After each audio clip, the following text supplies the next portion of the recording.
Nicole because just like went into full opera. throated like opera right It's, you know before. what? So I've got a new setup for those that are watching. You should be watching, by the way. Please And I'm watch. holding my microphone, which is giving me pop star vibes. I just want I to. like the setup though. I like the setup. We're trying something different. The lighting leaves something to be desired, but we shall work on it. Yes. I've got my couch set up here that, got my big plant that I struggle to keep alive. I don't know if people can tell, but She looks it's not doing parched. so good.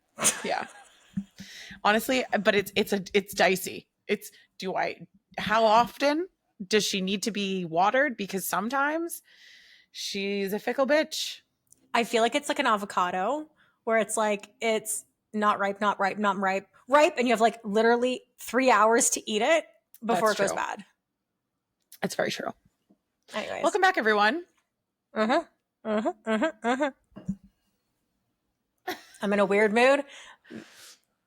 It's not I'm in a weird mood. Nicole's in a silly mood. I was just saying I'm in like a slump of a mood. I don't know, but I think this is helping me get out of it. This podcast is my savior. It always brings us back really to center. And it's been a while since we recorded. Ages, really, because I actually don't think, I think it's been a month since we recorded. I think it's been a month because we like recorded a lot. Like 3 or 4 episodes in a weekend. Yeah. Guys, lots has happened in both of our lives. Do you want to go first or should I go first? I'll go first. Okay, hit us with it. I was in too many places to even mention in the Europe vicinity. She collected stamps. Yeah, I was gone for about 2 weeks. So I was in London visiting some friends. I went to a wedding in Cork, which was amazing. And then I went to Italy to hang out with a boy. The same boy, if you've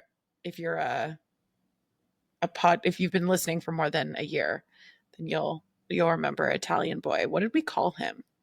I can't remember. Something writer boy. I don't want to writer boy because I was going to say something else and I was like, that really will out him. I think it's what you have him saved as in your phone. Oh, he has a perfect room. Yeah. So it's his name, but about his perfect room. Anyways, it was great.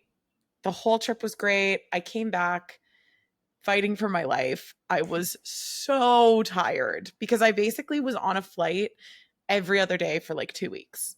And for anyone who's been to London, has gone to the airport from like central London, it's not like getting in a quick cab to get to the airport. It's the Amazing Race. It's like that meme. It's like bus, train, another club, another bus. But it was so good. I had a really good time being off work, and I had so much fun in all of the destinations. And maybe we'll dive into more on like a single girl summer follow-up episode about my time in Italy. But suffice to say, it was good. It was good times. It was good times. I also realized as I was waggling my brows that it is very much time for me to top up my Botox because we can move more than normal. Like, look, this is a lot of movement for me. Same. Yeah, that is a lot of movement for you. That's a clip. But look, I can move. I've got full movement. I basically do too. Yeah. Wow. So what about you, Cole? What's been going on in your world? Give us the tea. Okay, so we'll start with the tea. We'll end with the best news ever. So as Megan alluded to when she posted that story on our Instagram, summer is summer of outsiding, and the tea is hot. However, this is my real life, and some of this is still boiling. It's just boiling. We're still boiling. We haven't poured it yet. So I'm going to hold off on a proper update on that, but stay tuned. It's not boring. This is the first like non-boring summer I've had in a very long time. So And we from like a, manifested that shit. yeah, 100%. So I'll give you guys an update at a later episode, but I'm not trying to like tease you, but this is my actual life, so I need to make sure that I'm on top of it first We're before not I making any of this shit up, y'all. publicly share it. Anyways, yeah, and then Meg and I had a really lovely time at her cottage. We had It some was doc nice. talks. We did. We We talked about the swam a pod a lot, lot. talked about the pot a lot. And that was lovely and like very good for the soul. But the true big update in my life is that I am an aunt. My An sister had her aunt. baby, an aunt, if you An will. aunt. And I already knew I was going to love her. And we went to the hospital when she was born and they told me her name. Her middle name is Nicole. So basically, she's my namesake and I'm leaving her everything. So I am beside myself. I've basically seen her. She's like 3 weeks old now. I've basically seen her every other day since she's been born. My entire camera roll is just multiple pictures of her. I get furious whenever someone holds her for too long and takes her away from me. Like we had a family dinner maybe a week ago, and after dinner, I told my mom, I was like, I'm washing my hands and I am stealing her because it is my turn. I need my cuddles. And my dad swooped in out of nowhere. I didn't even think he was competition for me. Held her for the rest of the night until like she was a little fussy and had to go home. And I have never given my dad more dirty looks in my life. I was fuming. It's I mean, I love my friends' kids, but I assume that it's very different when it's your sibling's kid. It's wild. So Kelly, a friend of ours, before I found out my sister was pregnant, because I'm very close with her kids, and she was asking me if I thought my sister and her husband were going to try soon. And she was like, you think you love your friends' kids, but then you have a niece or a nephew, and like you think all of your friends' kids are trash.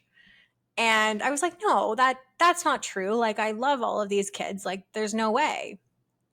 She texted me when the baby was born and goes, so, and I was like, could not care less about anyone else. I am obsessed with this child. Like it's too much. I'm just so in love with her. And like she's the most perfect little baby angel. And can I just say, watching your sister become a mom is one of the most incredible experiences. And I am truly in awe of her because she has handled this with such grace and humor in like the perfect Yeah, Carly she's so way. chill. She's so chill. Megan got to meet Maya and got to meet her and hold her. So cute. And my sister's just like very unfussed and has like such a good attitude. And watching her and her husband together just brings me so much joy because they're such a team. And that's made me realize when I watch them, I'm like, if it's not that, I don't want it.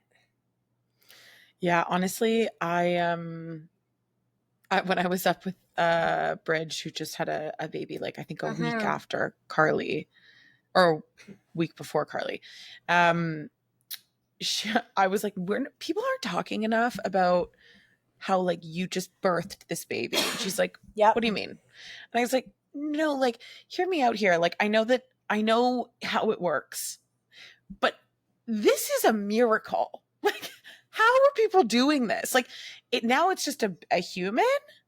I don't. This was in your belly? What? So what was in your belly is now out of your belly? And I Like, can hold it?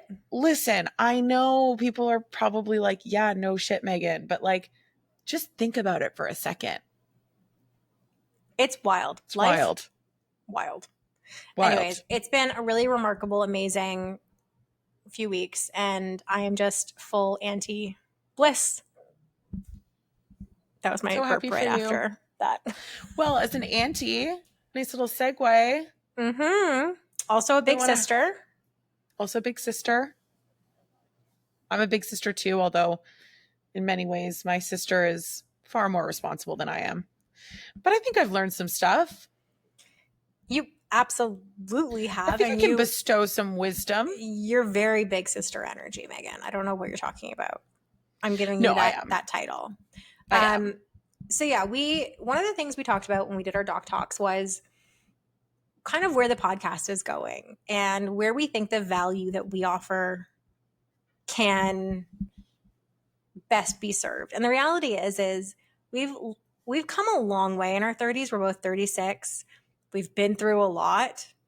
And I think there's a lot of advice and things that we've learned that we want to impart on our listeners to make maybe the transition into their 30s a little bit easier. I know can't speak for you, but like turning 30, I was terrified. Mm-hmm. And now I feel like this is like my best decade.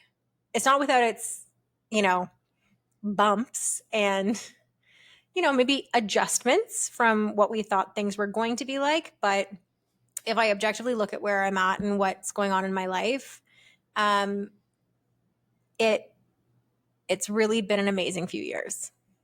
Yeah. And I think we just wanted to share some maybe stuff that we wish other people would have given us the heads up on before entering our 30s.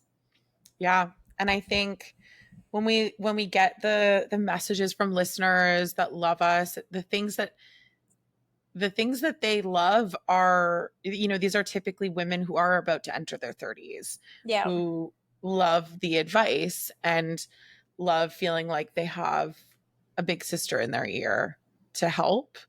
So we wanted to try our hand at some advice today. Yeah. So it's going to be a two-parter. We're going to kind of divide and conquer as we get back into the recording schedule. I can't talk today. Schedule. That's what I was trying to say, but my brain wasn't working.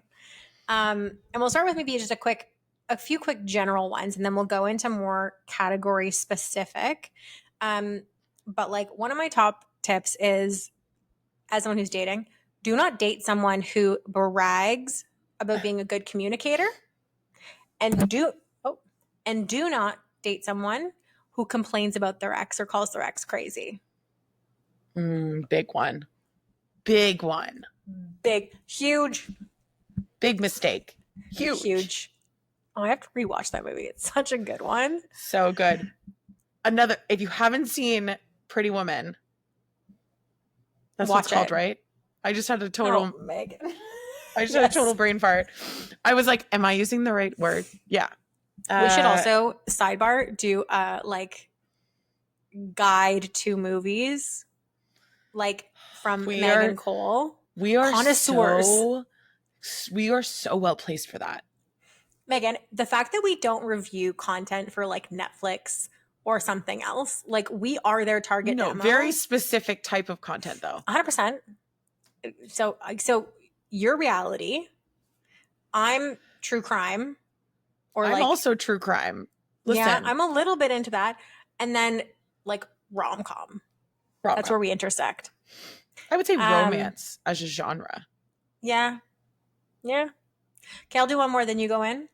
One of the best things I ever did for myself starting in my 20s was start using SPF. And into my 20s, I learned the power of a double cleanse. And those are two things more superficial that I would impart on those girls in their 20s. Double cleanse, don't sleep with your makeup on. The women who, hi Kasha, tell me that they can sleep with their makeup on and then wake up with better skin the next morning, I don't buy it. That's not true. I don't buy it. Love you. Don't buy it. And then wear your SPF because your skin is your most important organ and you cannot replace it. You really can't. And once you start to get the I don't know, just even bug. My neck. Oh, my neck I'm is so something. obsessed with my neck now. And if you're in your 20s listening to this, you're probably like, what do you mean you're obsessed with your neck? Just wait. Okay? Just wait. My little until you start to see changes. Sweet summer child. Yes. You should see the top drawer of my fridge. It's eye masks, it's face masks, and chin strap masks. I put my red light mask on my face and then I take it off because I don't have I'm not paying another few $100s to get just the neck one for the red light therapy Yeah. mask. So I just lay down and stick this like red light, it looks like a hockey Oh, mask, smart. on my neck to get some of the benefits. Like, take care of your neck. Skincare, I have one more. Skincare doesn't end at your chin, it goes to your nipples. Okay? 100%. I don't know. I love that you felt the need to say like to your nipples. Like you could just say like to your boobs, but sure. No, not far enough. Anyways, yours now. I don't know how to follow that up. Honestly, Okay, I'm in so such a weird mood. I was like always certain. I used to say to people, I just am really good at hangovers. I literally, Nicole can attest to this. I used to Literally, always be like, I'm never really good at me. hangovers. I know how to do a hangover. I don't understand why people have so much trouble with a hangover. I can do it. I go to work. I can do whatever I need to do. Nope. That ends. That ends. It starts because you It think you're takes good. me 2 or 3 days now. On a like if I have a big night, or not even a big, like if I have multiple drinks in one night, it takes me 2 days probably to feel back to normal. Like my brain isn't like slowed down. Like I, have zero energy. I can't do anything. So just like drink some water. Electrolytes. This is advice I don't always take. Drink water, put electrolytes in your water. Just like match your number of drinks with the number of water, like water glasses that you're having. And if anyone named Natalie, who's my friend, is listening, no, you're not, because she's going to be like, Megan, you don't do that. And sometimes I don't. Okay. It's an We're ongoing still battle. learning our lessons I'm ourselves. still learning. But I would say that it's a piece of advice that I'm trying to incorporate more. And I think this is really important as you're growing into your 30s, because I think when I think about how I was comparing my life to other women, friends, and just anyone really, that was at the similar stage of life, like that cusp of you're about to turn 30, I would go on Instagram. I think that was like the main culprit for me of comparison, and just Totally. really thinking about like, oh my God, like usually it wasn't, oh my God, they're traveling or they're doing something really cool or unique or different. It was like, oh my God, they have a partner, or like, oh my God, they just announced they're having a baby, or, like it was like this settling down was sort of what I kept seeing on my feed. And that is not, first of all, just because that's happening doesn't mean that they have their shit together more than you do. And second of all, it's one tiny little lens into their life, right? And I know that we talk about this all the time, but it's perception, not reality. And I think just like really starting to think about Instagram or whatever social platforms you're on as like one little tiny lens into their life, and trying not to put too much stock into what you're seeing there. Totally. It's the highlight reel. It's not the real reel. Yes, exactly. Well You said. know? Alrighty. So we figured we'd break this episode up. That was just a moose bouche, by the way, for what's coming. And a moose push. So today we're going to kind of specifically lock into love and dating, and then friendship and boundaries. So just like relationships overall.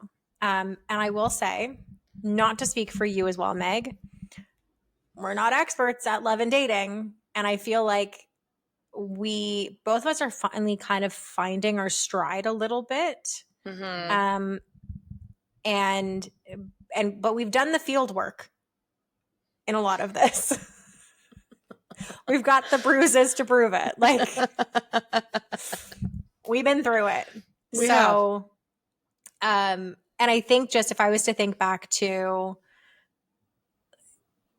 30-year-old Nicole, who had just moved back from the UK, ended a 5-year relationship, also had no job, and was moving back in with her parents. I was like the girl in Pride, like, I'm almost 30 and I'm a burden to my parents and I have no money, whatever that quote is.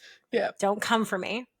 I wish I had more advice or someone to look to tell me it's going to be okay. Because I thought my life was over. I think I said this on the pod Yeah. before. Like, I went out one night when I first moved home and I ran into a guy that I had gone on a date with years ago, and we were just catching up, and he goes, wow, thank God you're pretty because you have nothing going for you. And that has What? stuck with me ever since, Megan. Who is this person? I'll And show you where later. could I find him? I'll show you later. He may or may not be sliding back into my DMs, and it's not happening. Anyways, so things that I wish someone had told me when I was 30. You're not too much. You are just asking the wrong people. And one of the things that I am still learning is that it is okay to have needs. It is okay to have boundaries, and it is okay to have standards, and you do not have to change to match the temperature of the room that you're in. Yeah, we had this conversation when we were together where Yeah. we were talking about through the context of dating, but it applies. Sorry, I just got so distracted. There's a naked woman on the apartment. There's a pool in the She's apartment naked? complex. She's just fully naked. I just saw this woman's coochie. Do you think Wow. that's what it's like for your neighbors when you walk around self-tanning? Probably. Probably. Sorry, I was deep Lucky in it, but you. that was distracting. Okay. Anyways, back to my advice. We were talking about this at the cottage and through the context of dating, but it does apply just with friendship or family or whatever. I think, especially with dating, I struggle with being like, oh, am I expecting too much? Am I, it's really that. Am I expecting too much? Am I being too much? Am I texting too much? Like all of those things. And I think ultimately, I think what I said to you is like, I'm trying to learn that there's no right amount. Like, there's no right amount of expectations. It's just what you expect. So if it's not matching you, that's like the game that we're all playing in our head, right? Like, but if it's not matching the expectations that you have, yes, of course, it's important to be self-critical and be like, okay, am I like being realistic here? But if you feel like you are, and if it's what you need, then like, there's no wrong answer. There's no too No. much. If you want it, there's a reason. Yeah. And like, I don't know about you, but at this point, being 36, being single, not having kids, again, not what I thought where I would be at this age necessarily. But because of where I am, I refuse to settle and date someone where my needs aren't met. Like, what's the point? At this point, I'm building my life myself. I can support myself. Like, if either of us wanted to be in a relationship for the sake of being in a relationship, we could. That's not the issue here. But both of us know what our needs are and what we want. And I think either of us are refusing to settle. And it's okay to have standards and to hold out, because it's better to be single and alone than in a relationship and alone. Yeah, I think it's really interesting too, because I think the trope for years and years and years has been like, you know, women in their 30s trying to catch a man, and like I'm not asking trying the to question catch a of man. like asking the question, like, do you want to have kids? Because like you want to have kids, like, do you know what I mean? That like idea that women are just desperate, I guess. Yeah. And I think the energy that you are bringing to what you've just said is like, fuck no, I'm not desperate. Like, I want the real thing and I want to be happy. But like, that can look so, and I think that's the other piece of advice here is like, that can look so different from what you thought it was going to look like at 29. Like, I would say that at 36, we're both single. I just went to Italy for 2 days to hang out, or 3 days to hang out with a hot boy. That's not really like building my dating roster intentionally, is it? But like, Fuck it. that's what I wanted to do. Fuck it. Like, I am so glad I did that. I think it was amazing and life affirming. So I kind of lost my train of thought there, but Well, I think too, because there's so many options that women have now. Like, if motherhood is something you want, it is something that I still want. If I don't meet someone by a certain time, sure, there's options for me to kind of test it on my own. I've also realized since having my niece join us in this world, um, motherhood and like satisfying that. Well, she's disclaimer, Carly. I know she's not my child. I'm aware. But like, I feel like I'm satisfying that because I have this amazing little girl in my life that like I'm just so obsessed with and beyond with. And like motherhood, whether it's adoption, whether it's like, who knows? There's so many different ways that you can become a mom. And I think I'm mhm. really coming around to that idea that I can still have that. It just may not look the way that I was expecting it to. And Yeah. that has actually taken a huge amount of pressure off of my dating. Oh my God, it's amazing when you just divorce it from Totally. dating. Yeah. Whew, wow. We're That was a giving so much doozy. good advice. Yeah, honestly. Yeah. Killing it. One thing I will say too, and this is something that I used to not believe because I am a sucker for butterflies and I'm a sucker for like that chemistry and passion and all of that. Don't knock a slow burn. Like a slow Mm, burn, um, it gives you room to truly figure out if you like the other person. And it gives you room to figure out if you like you with that person, which I think is something we often don't even consider. We're so wound up in, do they like me? Then, secondly, we think, wait, do I like them? But the third piece that mm, none of us ever think about is like, do I like the me that I am when I'm with this person? Because your partner is going to be one of the single biggest decisions you make in this life. And so how you are and how he, like they affect you is a really big deal that you have to also consider. And having gone through a bit of a slow burn, it's given me room to analyze, to try to kind of see what's there. Um, I think a really practical, I completely agree. I think a really practical way that you've done this, I haven't really experienced a slow burn, unfortunately, but or it could be sucker for because, fireworks yeah, but it could and a be because cheeky of makeout. this. Oh yeah, I love a makeout. I love a cheeky makeout. But I think you've done a good job, especially in the last year or so, of like going on the second date.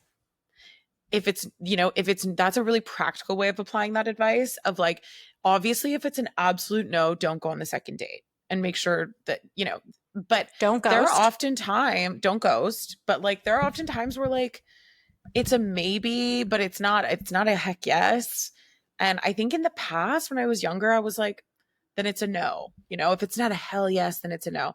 You don't know have enough information, girl. You Like don't. you don't have enough information.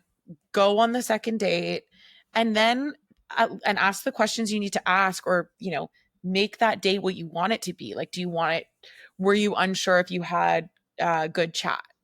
Okay, go on like a dinner date. Were you unsure if you had that like funny sort of spark energy? Like maybe you do something together, Do you an do an activity. activity or something. Like I think it's just about getting more information. And I think we were sort of taught Data. like if you don't have the spark, but the spark can be so many different things and it can Totally. feel so different depending on the person. And is the spark, again, I'm going to go back to my sister and Jay. Like, is the spark going to be there to help you when you're breastfeeding and you're exhausted and you're up with the baby late at night? Right? Like, not Yeah. necessarily. And I will say, true practical tips for me, like, yes, going on the second date, I always recommend just do it. Because until you know, you don't know. Um, but also space out your dates because I used to be a sucker for trying to like I was big on like the 2-3 week situationship kind of thing where I would see them like every other day and like that Yeah. just really And speeds through become things. obsessed with them. Yeah, and it crashes and burns. So really space out your dates. And don't text every day, because texting every day creates such a false sense of intimacy. Um, and for women especially, you can get really wrapped up in like the dopamine hits that texting can give you, and you're not objectively looking at the situation. I'm I feel still like that learning the was my texting like, thing. so am I, Megan, you know. Anything else? I think we should do a couple on friendship. Okay. We talked a lot about dating, and I think we wanted this one to be really about like things we wish we knew about relationships. I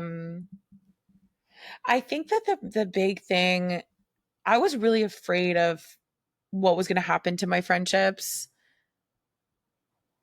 in my 30s because it's a splinter era conversation all over again. Um, I think it's been about removing expectations around friendship. So I think like if I could give advice to anyone who's in their 20s and is thinking about what their 30s is going to feel like and what that might do to their friendships, I think it's like one, like have the conversation with your friends if you're feeling weird or if you're nervous. If they're good enough friends to you, they should be willing and able to have that conversation and like open up about. So okay, really good example. I was feeling really disconnected from one of my friends recently, and I just like said that. I was just like, I'm feeling kind of disconnected. I don't know if it's a me thing. I had been away for a couple of weeks, so it was probably that too. And they were just like, yeah, it sucks, man. I've been so busy with this. You've been so busy with that. Let's just jump on a call later. And we had like an hour-long catch up, and it was great. But you have to call these things out. Otherwise, Tinks uses the phrase like bubbles. Like bubbles start to, It'll start to boil over. yeah. And you start to have distance from people you don't want to have distance to because it's not like in university where you're seeing people every single day. You have to No. be communicating. So I think that would be one thing for me is like have the conversation about what you want that friendship dynamic to look like and like what showing up for each other looks like. And then try to be flexible about what your expectations are of those friendships. And I say that because they just are not going to look the same. They No, just won't. that's the hardest lesson in this It's so decade, hard. is around friendship, and is you can't, if you hold on to them too tight, you're going to suffocate them. Mm, And if you recognize that they're going to ebb and flow as each of you are going through different stages of your lives, where maybe you can connect more or maybe you're not going to connect as much, you have to just kind of go with the flow a little bit and recognize that the ones that are meant to be are going to stay there regardless, and they'll always come back to you. But yeah, I don't know. I also think the thing with relationships and friendships in your 30s, um, this was probably the first introduction I had to 30 Waves, the mm, creator. She talked about the need for a friendship pie. And I don't think there is anything more true in my, like, that I've seen, where it's like not every friend, and actually no friend is going to satisfy everything you're going to need from a friend, right? no. So you're going to have the friend that you can jump on a FaceTime with and chat for hours to about nothing. You're going to have your single friend that you want to go out with and have a good time because you're both in the same stage of life. Like, you're going to have basically a friend for all the different areas and aspects of your life, and you can build what that pie looks like. Like, that is entirely up to you. But Mm, don't expect each of your friends to satisfy all those pieces of you, especially if you're not in the same area of life. yeah. And then part two to that is, if you're single, find single friends. It is Yeah. a game changer. I would imagine it's the same on the other side. If you're a mom, and or like you're in, or I don't know, couple friends, whatever, but like not to be rude. But like, if you're a mom, like, you want to have mom friends, you want to be able to Totally. have people that you can talk to and do things with, because your schedules align and you're going through the same stuff. If you're single, you want people that you can go and do things with, that don't have to check with their partner every time they want to do something. Like Friday, Jackie came over, she lives across the street, came over, we just sat down and had some wine for a bit. Easy. Yeah. I, your advice made me think of other things too. I Okay. think, and I think that this is like maybe not as common anymore. But I think when our parents were growing up, it was so much about, the nuclear family of like, you only Mm-hmm. focus on your partner. And I think that left me in my 30s as someone who was single being like, oh my God, my friends are going to leave me, or like being worried about that. Like you're the divorcee cast out of the group or something, or the Yeah. old maid. And And I guess the inverse of that is, people who are getting married, having kids, like in serious relationships, um worrying that like, or the inverse of that is like the people who are in relationships and having kids focusing and being too insular on just their family. I don't really know that that's happening anymore, but I guess my advice would be, um, just like continue to prioritize your friendships. Like yep. if anyone's seen the Jane Fonda TikTok or like the video, she talks about like female friendships are the most important relationship that she's ever sort of nurtured in her life. And that resonates with me so hard of like, as a society, we've just always prioritized what it means to be in a Romantic romantic relationships. relationship. And in your 30s, I still think it's so important to like pour a lot of energy into building the right friendships that take you into sort of the next phase of your life. I agree completely. Um, I have one more that is very related to this podcast. If you do something that is ever outside of the norm or puts yourself out there, you are going to learn very quickly who really has your back and Mm, supports you and who doesn't. And it's totally. going to be a gut punch, but you'll be glad that you know because it is wild. And then on the flip side, the friends that support you when you do something like that, or when you're putting yourself out there, you're getting over your fear of being seen, or you're doing something off of the traditional path, the friends that not only support you, but cheer for you, pull them in as close as you can. Yeah. Oh, now I have another one. Okay, go. There's no limit. I This is our know. podcast. We're in charge. Okay, a good one I think to close out on is this is advice that came to me when I was in my 20s. One of my good friends, Lynn, who we really need to get on the podcast actually. She's so wise and she has always been so wise.